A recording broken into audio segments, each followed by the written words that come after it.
He is the Scott County Emergency Manager, and there's a DRC opening. So, John Scott is joining me now on the live line to talk about what's going on after the tornadoes just ripped up Scott County. Good morning, John. Good morning, Fawn. How are you? Yeah, I'm okay. Thanks for being here. It's been kind of weird this year that the tornadoes and storms just they're taking the same path. It's like they're following the same path every time they come through. Absolutely. All right. So I know that there was some pretty severe damage south of Benton and in Scott County and even in Stoddard County, actually. But you guys are still cleaning up, aren't you?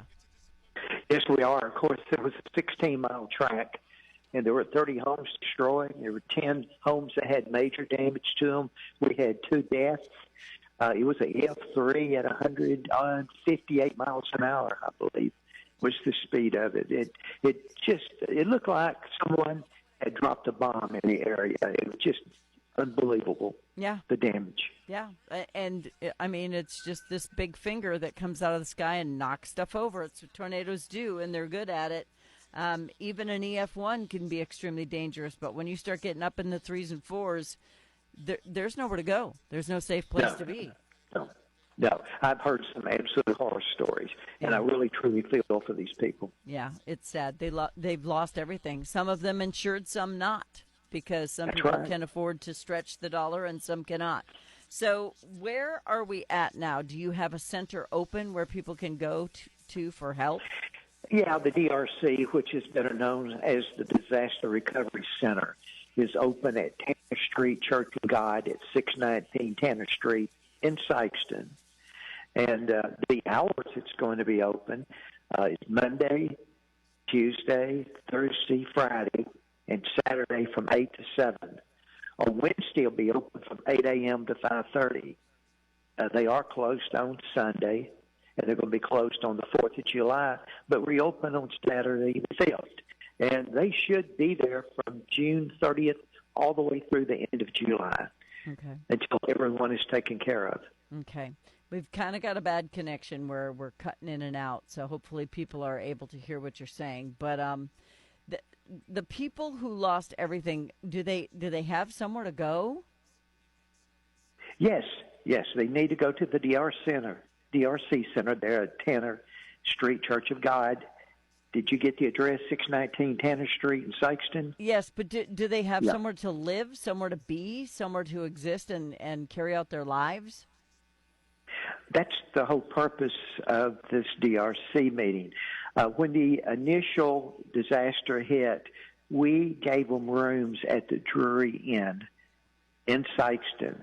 I forgot how many rooms we had provided for them, but we had completely filled up all of our allocations, and we let them stay there as long as they needed. Another motel group had offered some rooms. Dayoc in Sikeston had some places available. I found a 2-bedroom home for one of them to stay in. So they were having places to stay other than having to stay in their car. Yeah, my gosh. Just, it's one of somebody's worst fears, having a fire at your home or having a tornado destroy everything. I mean, everything you love, everything you know, everything you've saved, collected, or pictures, your whole life just goes. Yes, their identification, for one thing, was completely missing with a lot of them. Yeah. So whenever they go to apply for public housing, stuff of that nature, they couldn't help them because they didn't have their identification. And, of course, one of the congressman's representatives was with me one day, and he suggested he was going to call his liaison group and tell them, go down to the License Bureau. They can look at you and match you up with your driver's license face-to-face, issue a temporary. That way they could go get a Social Security card, and then they'd have some identification. Try and take a shortcut to help them. It's like people think, I'm going to put it in this safe and it's going to be safe and I'm going to have it, if something happens. Well, it's not going to help you much if the safe blows away. I mean, absolutely. You can't find it. Yeah. So if you're going to go into the shelter, have all those things somewhere where you can take it with you and then hang on. Not everybody had a lot of warning, though. No, there wasn't hardly any warning at all. I mean, this thing was jumping around. It started in Crowder, taking out a cotton gin, then it jumped over Highway 60, took out a bunch of power lines, and then it went into Sloanville. Mm-hmm. Yeah, it was a jumper. It was crazy, and it wasn't just one. There were quite a few tornadoes that decided to rip through. There were three of them. There was an EF2 and an EF1. The EF2 and the F1 didn't do any damage. I was witness to one of them going over. It's kind of an eerie sight watching the funnel, be created and the way it moves through the sky. Yeah, and the way that it comes down. People always think of cartoon tornadoes or, the big ones they see in the Hollywood movies where it's this giant funnel that just comes straight down. In reality, a lot of times that funnel comes down and it's all twisty, and you can see the debris coming off the ground, and you're like, it looks like it's so little, but if you're on there, that thing could be a mile wide. Absolutely. Yeah, absolutely. People need if you've ever been through it, if you've ever been through a tornado, you'll never forget it. Oh, I was caught in one, and I got wrapped in barbed wire. I think it might have been what saved me from flying out of the ditch. So it's the worst experience you can have. But even more so, not having a home to go back to when it's all said and done. So being there through July, what's the end goal here? Is it to get people back into permanent housing? Well, going from the DRC to the DSA, which is the Disaster Survivor Assistance, that's where they can come in and apply for rental assistance or help with their housing, things of that nature. The main thing is they just need to take all the information they have. Do they own their property? If they do, they need to take something to verify that. If they have a copy of their mortgage or deed of trust, or if they had anything showing ownership, maybe a tax statement. If they're renting, they need to have copies of their rental receipt or copies of something showing that they're actually paying rent at that particular location so that they can help them set up, a place to stay. Right.